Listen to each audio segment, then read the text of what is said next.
السلام عليكم، واش اخباركم؟ نتمنى ان شاء الله تكونوا كلكم بخير وعلى خير. مرحبا بكم معايا فيديو جديد.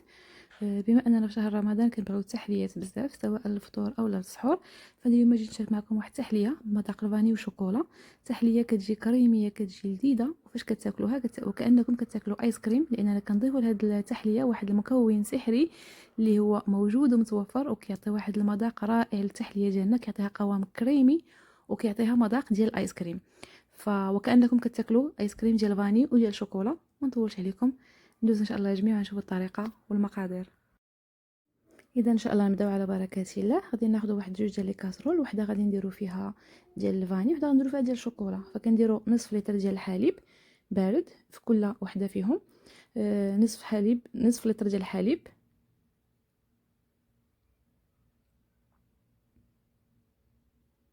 كنضيفو هنا النشا. بالنسبه للخليط الاول غادي نضيف 2 معالق كبار عامرين ديال النشا، لان النشا تسالى ليا ما كانش بقى ليا. فالثانيه غادي ندير فيها الكريم باتيسير، يعني الكاسترد، بودره الكاسترد. درت فيها 2. الا كانت عندكم نشا ديروا غير نشا. فانا هذه اللي درت فيها الكريم كاسترد هي اللي غادي ندير بالنكهه ديال الشوكولا.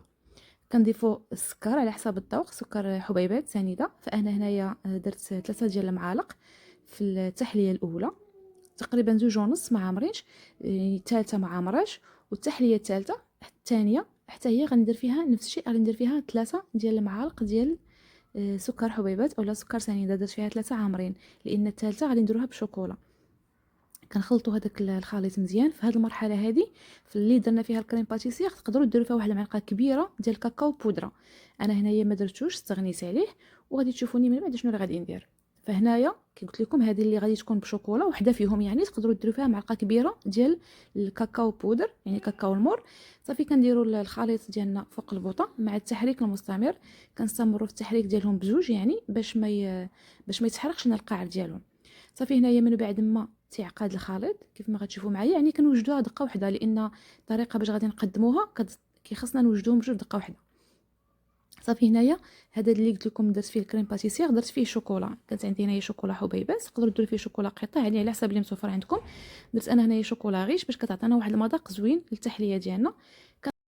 كنخلطو مزيان حتى كيذوب لنا داك الشوكولا، وكندوزو للتحليه ديال الفاني. كنديروا لها الفاني، انا درت هنايا فاني سائله.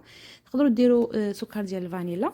وبالنسبه للمكون السحري اللي كيعطينا المذاق ديال الايس كريم وقوام كريمي فهو الكريم شونتي.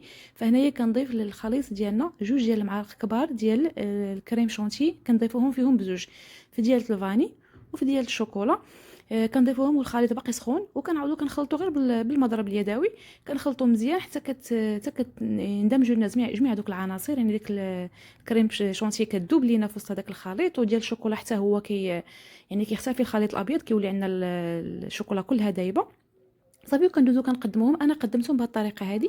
درت نصف ديال الفاني ونصف ديال الشوكولا. تقدروا ديروا العكس، تقدروا توجدوا واحد بواحد، توجدوا الخليط الاول وديروه في كؤوس ديال التقديم، ومن بعد توجدوا الخليط الثاني وديروهم فوق منه، ديروا على شكل طبقات، واحده لتحت وحده لفوق. انا فضلت نقدمه بهذه الطريقه هذه. فاذا كنتو غديروا الطريقه اللي قلت لكم ديال الطبقات فكتوجدوا الخليط الاول وحتى كيبرد اللي كتعاودوا توجدوا الخليط الثاني. صافي وعند التقديم كنخليو حتى كيبرد مزيان، وعند التقديم كتزينوه باش ما بغيتيو. انا زينته بشويه ديال البيستاش، تقدروا ديروا مكسرات، تقدروا ديروا شوكولا، تقدروا ما ديروا كاع حتى شي حاجه. كيجي الشكل ديالها زوين، والاهم من الشكل هو المذاق اللي تيكون مذاق رائع. كما قلت لكم قوام كريمي، وكانكم كتاكلوا يعني كتاكلوا ايس كريم بمذاق ديال الشوكولا اولا ايس كريم بمذاق ديال الفاني. كتجي رائعه وكتجي لذيذه وكتجي هماويه. فكنتمنى ان شاء الله الا عجبتكم الوصفه ديال اليوم، ما تبخلوش عليا بلايك وباشتراك في القناه بالنسبه اللي مازال ما مشتركش، وخليوا لي تعليق ديالكم، تعليق يكون محفز. وانتم غتشوفوا معايا يعني غير القوام ديال التحليه راه تعطيكم الخبر، يعني كتجي مهلبيه كريميه، ما كتجيش عاقده وثقيله، كتجي كريميه خفيفه تذوب في الفم ذوبان.